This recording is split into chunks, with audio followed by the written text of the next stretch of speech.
So hello, all you great moms at this mom conference. And you dads. I hope there's a few dads out there too watching. So too.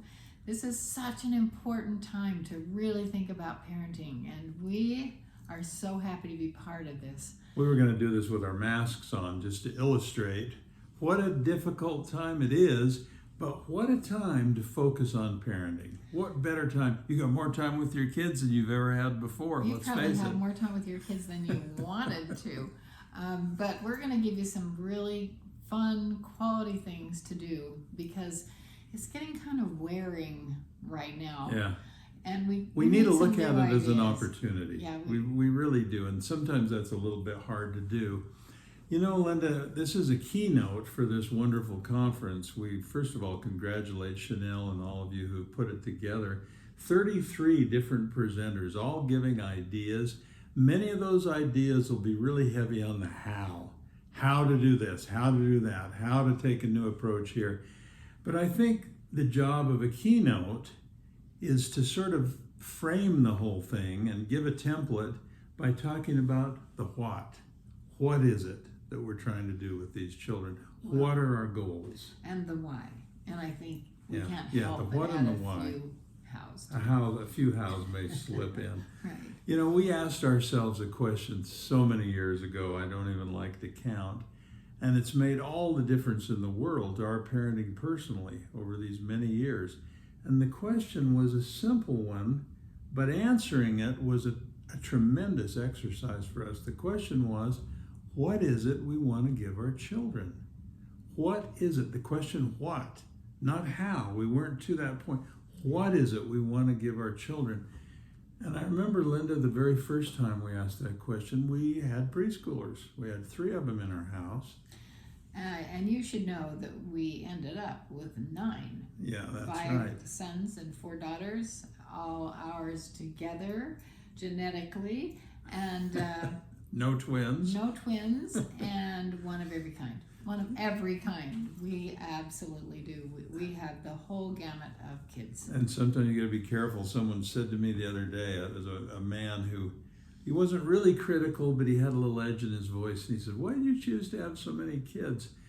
And he knew we were writers. He was at a speech I was giving. And I said, we needed more material without thinking. And it turns out that, of course, wasn't the reason that we had kids. But it did help. It sure really helped. Did help. It did give us material. So, and we always found the best writing we did was always when we were dealing with the place we were as parents. Absolutely. In fact, when all of our kids were home, first I wrote A Joyful Mother of Children because it was such a joyful That's what you wanted it to be.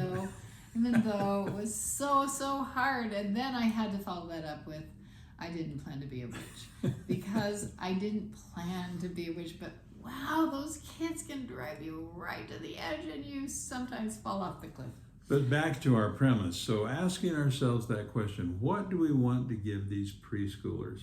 We were living in Washington, D.C. at the time, and we had a marvelous group of friends, and we actually asked it in a group. We all had young children. What is it we want to give our children? And that was such an interesting question. It wasn't how do we make them behave or how do we get them to go to bed on time? We went above that. What is it we want to give these children? And I'm going to condense a lot. We ended up talking about this a lot, and we ended up deciding the most important thing we want to give them is happiness. We want them to be joyful. We decided we were going to get further as parents by trying to make our children happy than by trying to make them good. Absolutely. And that the happiness would lead to the goodness. And that's what led to a book that many of you know about called Teaching Your Children Joy. In fact, I've got a copy right here, Linda. Carry on about it. I'm going to show it off because this was for us a really important book. It really was because, as I mentioned, the witch part, it is really hard to be joyful some days. But it is so important to remember how darling those kids are, especially when they're asleep. It is so fun to absolutely grow up with them in a lot of ways. And I think for our preschoolers, we did grow up with them. And then our older kids, man, they got it. Now, when we first wrote that, we'd written other books before, and we had a good publisher and so on. But when we produced this book, Teaching Your Children Joy, I have to think, Linda, it met with kind of a mixed reaction, because some people said, joy? Well, that's kind of pie in the sky. Well, how do you teach joy? I mean, how could that be? But what we had done, and when I just relished thinking about this, it was such a good exercise for us as parents. We tried to break joy down into different kinds of joy. The joy of the body, the joy of the earth, the joy of spontaneous delight, the joy of sharing, the joy of service. Right. And they were values, really, that we wanted to teach our kids. But the whole premise became, if kids do something and feel happy in doing it, they will repeat it. So the whole idea of the book was, what experiences can we give our kids that will make them feel the joy of respect, and so that they'll do it again? And some joys were easy, like the joy of spontaneous delight, the joy of curiosity. They taught us those things, because they're born that way. And I think actually the parents that read this book, and then later we'll talk about that in just a minute, they absolutely learned more about joy, I think, than the kids did. Yeah. In fact, one of our most treasured letters as authors is one from a couple that said, "Oh, you got us on this. You made us think we were teaching joy to our children, but it's us who are learning the joy." And we loved that. And some of you know, because Joy Schools has become a phenomenon now, over 500,000 families have done it. Well, the Joy School came out of this book.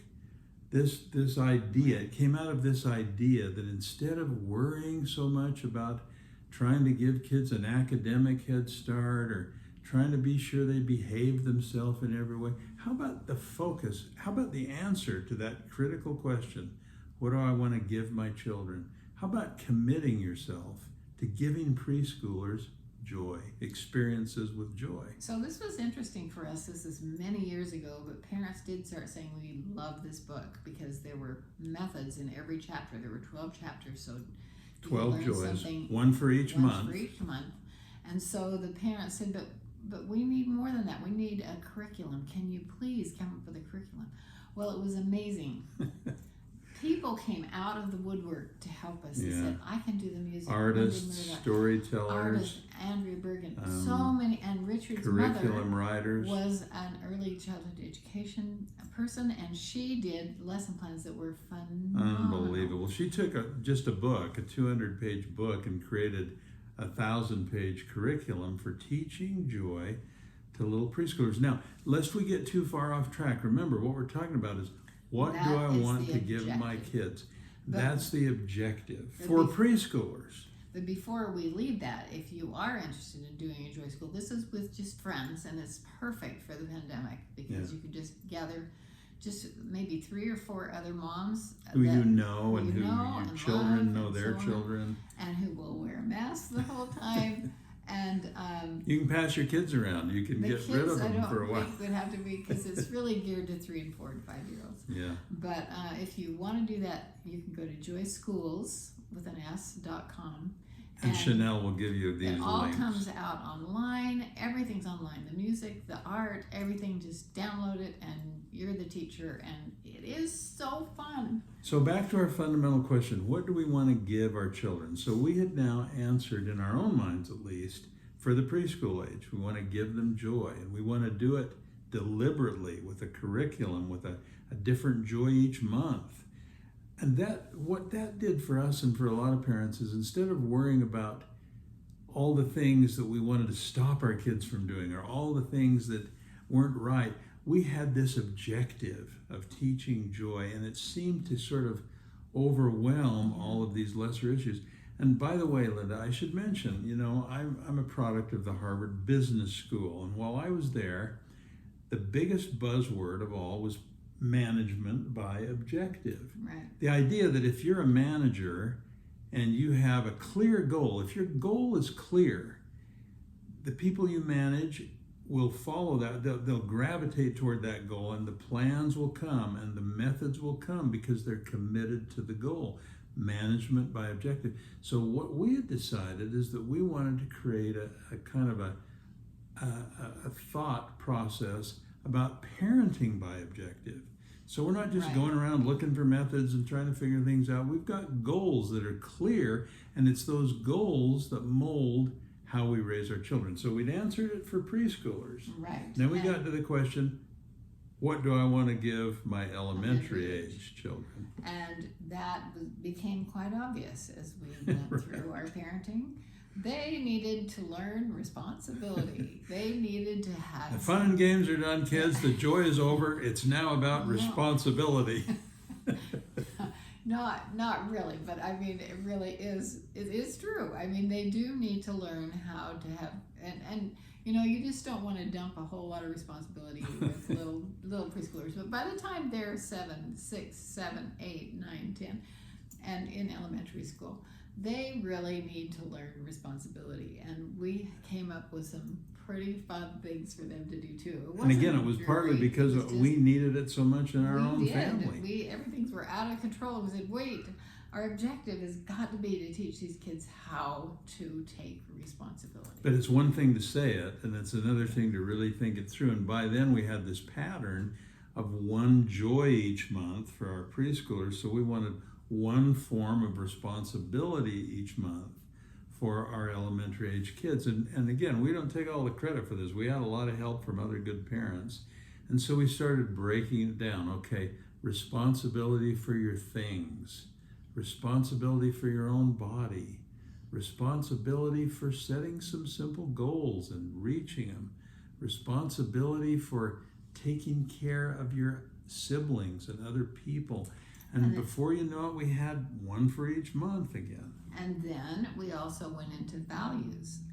Teaching values is so important at this Well, but age. that's more. We're going to get more to that for adolescence. That's the third, by the way. Well, but you started. certainly started. So with boom, along came teaching children responsibility.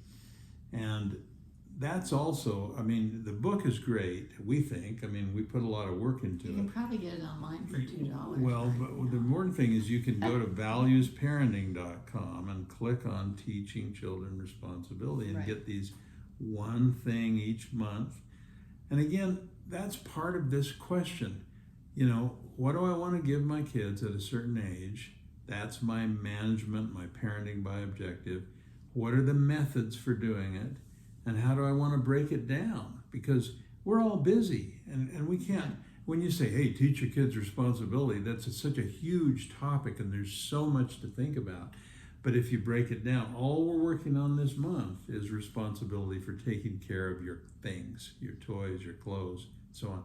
Then it becomes manageable and the kids get involved in the goal. That's our goal this month. Right, and then by the time they're about 8, we start, there's some preliminary stuff, but we started teaching them how to deal with money and to earn their own money and to be responsible with their own money. Believe it or not, amazing. money became, we didn't start out thinking this was going to be a book that had anything to do with money, but it turned out money became the vehicle or the keeping score method that allowed a lot of these responsibilities to be learned. Right. So we started out by saying, you know, you can earn this much, and when they're little, it's, you know, you can earn a candy bar, or you can earn Or a little star trophy on a that you chart want, or something. whatever, by placing a star on the chart when you do something that's Right. responsible. And so that was the beginning of it. But then by the time they were 8 years old, we went into a system of money, and you're probably, I don't know. You're Don't get me probably going doing it on wrong. this. Yeah, But because we did. there's so much involved in that. But we started saying, you know, this is your money. When you've earned it, we'll explain a little bit about how we had them earn their money at home. But you have to give away 10%, whether it's to a church or to a charity or whatever it is. You have to save 20%, and then the other 70% you can use and spend on your own. Well, we discovered something magical, and that is that earned money, money that children perceive they earned, is completely different from money you give them through an allowance or whatever. Because if they've earned it, then they really perceive ownership. And then they're careful what they spend it on. And they're careful to save some of it. And the things they buy with it, they are really good at taking care of them. Right. The kid buys a shirt for $20, he hangs it up. He doesn't throw it on the floor as he does with the shirt you give him. So we started realizing that if kids become responsibility, and I want to say on the 8-year-old thing, Linda, we really believe 8's kind of a magical age. They're old enough to understand. They're old enough to add and subtract. They're old enough to compute interest. We want you to have a family bank where they can save their money, and if they leave it in there, they get interest. And we'll give you all the details for this system right on valuesparenting.com. But the concept of it is responsibility comes with earning. It comes with owning. Without those things, it's all artificial. They won't learn anything. And I'll bet a lot of you parents who are watching, when you were younger, you had a paper route, or you babysat, or you worked at a grocery store, or you did things and you earned a lot of your own money, and you learned lessons from that. Today, our kids don't have those same job opportunities. Right, they don't. So we're talking about creating a system in your home that replicates the real world. What they get paid is what they earn. So they have certain chores, they do them, they keep track of them with a pegboard or whatever. On Saturday, instead of allowance day, it's payday. I like the dads, I think, if you've always had ambitions to be a banker, Right. you open the bank have a big old box with a padlock on it, and there's money in there, and on Saturday it opens, and if they've done 20 of their jobs, they get a certain amount of money. If they've only done 10, they get half of that, and so on. Well, it's the beginning of the real world for these kids. Yeah, it is the beginning, and you've probably had a system going at your house, but if you feel like it needs to be refined, Tweak or it if a you little. need some new ideas, just go to valuesparenting.com, and there is so much stuff on it. But let us not forget that part of responsibility is values. And we realize that this is the perfect age to teach these children values. Although in a way, that's our sort of third step of once they get past these early, again, back to the question, right? What do we want to give our children? Preschoolers, joy, early elementary, right? Up to 8, 9, 10, responsibility. That's the age they can learn it. And then move into values, and particularly sensitivity to other people, because isn't that the problem with most adolescents? They see everything as it reflects on them. Yeah, well, when you're getting to adolescence, absolutely. It is all about me. In fact, they see everything like a mirror. They look into good a mirror, analogy. and it's all about How will this affect how me? do I look? How are people going to perceive Do I want to me? be How am I seen gonna with do it? this person? How am I going to become popular?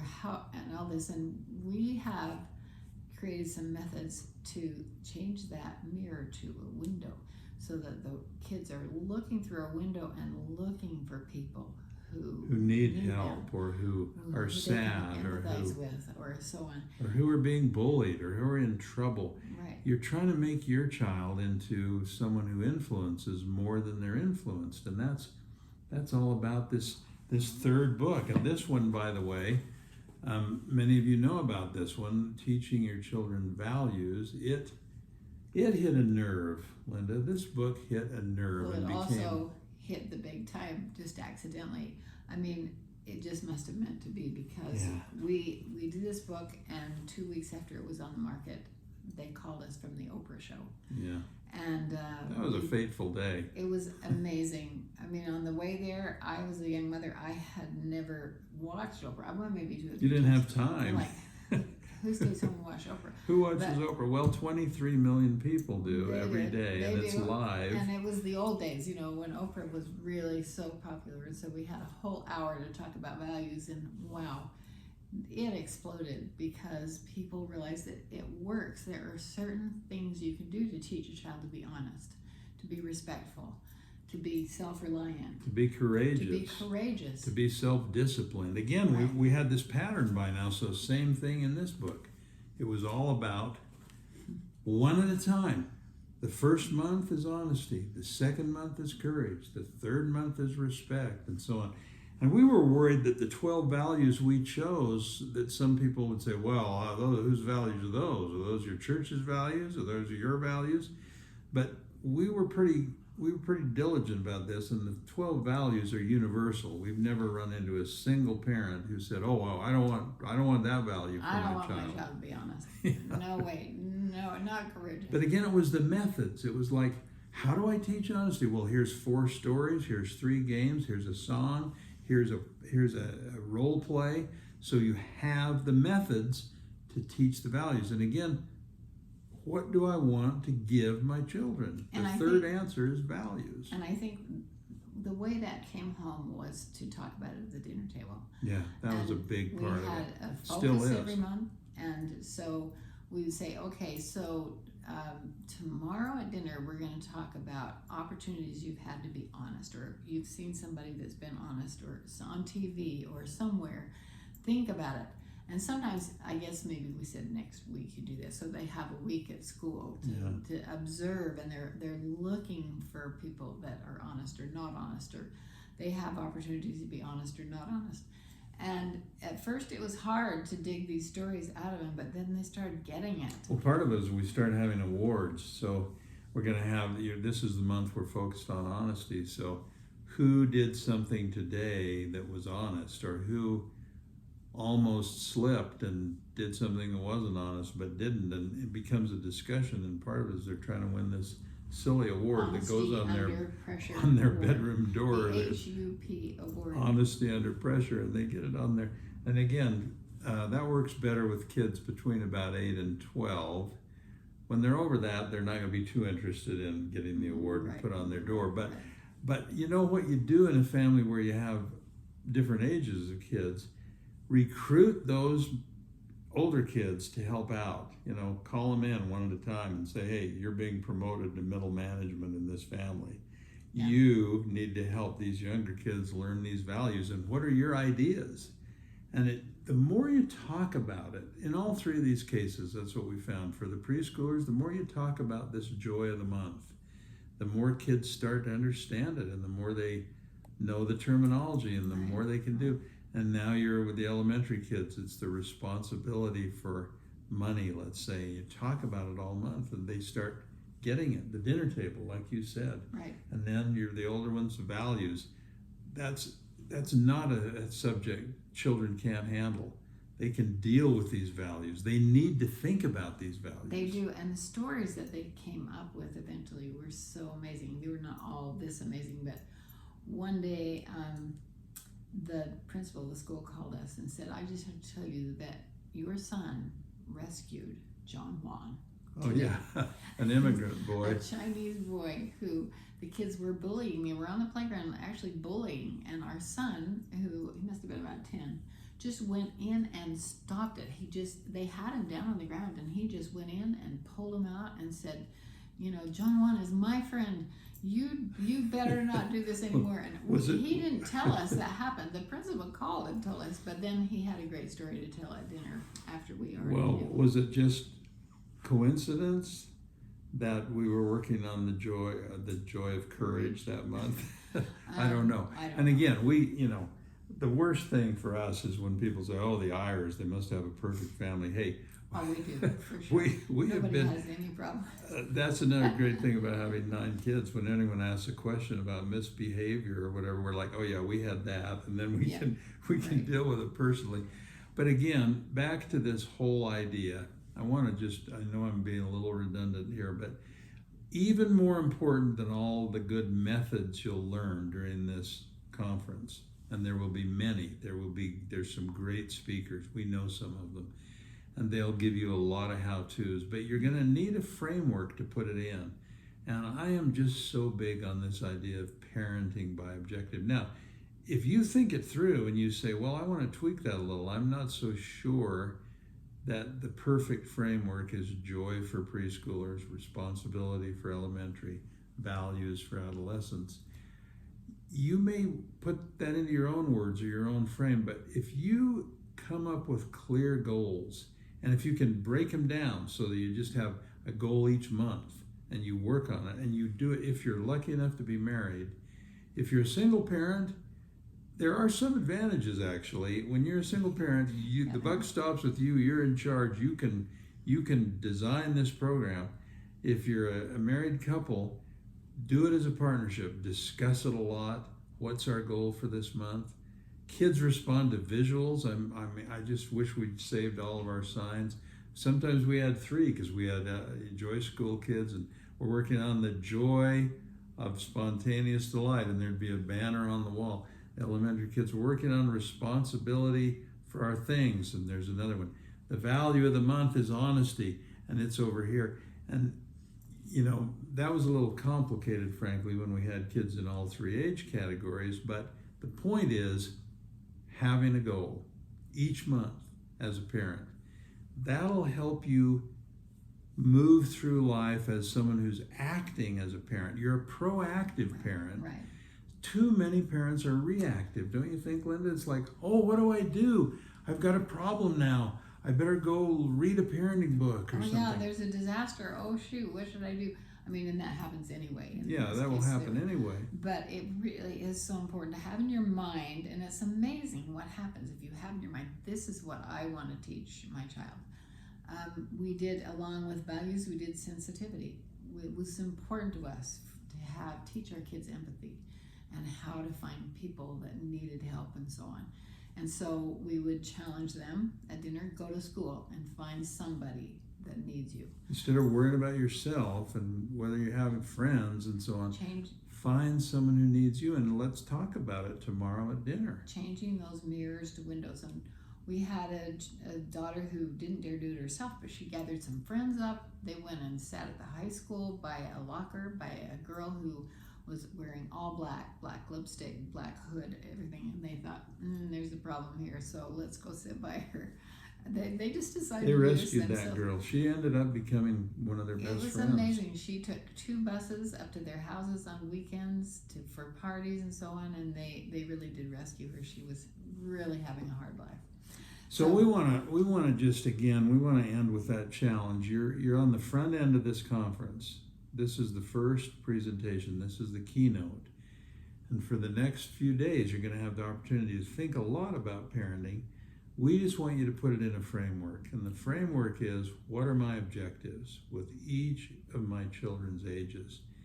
Give that some serious thought. And as you do, you're putting yourself in charge. You see, don't you think that's the bottom line, Linda? Who's the expert on your children? Is it the Eyres because they've written parenting books? Is it one of the other speakers because they have some great ideas? No. Your children are unique. Your family is unique. Your situation is unique. Trust your gut. Trust your instincts. But trigger it by asking yourself the questions. What do I know about this child? What does he need? What is my goal for this child? And I know that all of you may not have a husband who's as involved as I do. And some of you are going to have to do a lot of this on your own. In fact, I do have to give a shout out to you moms before we end, because I have to tell you about a little girl that came up to her mom one day and said, "Mom, how hard is it to be a mom?"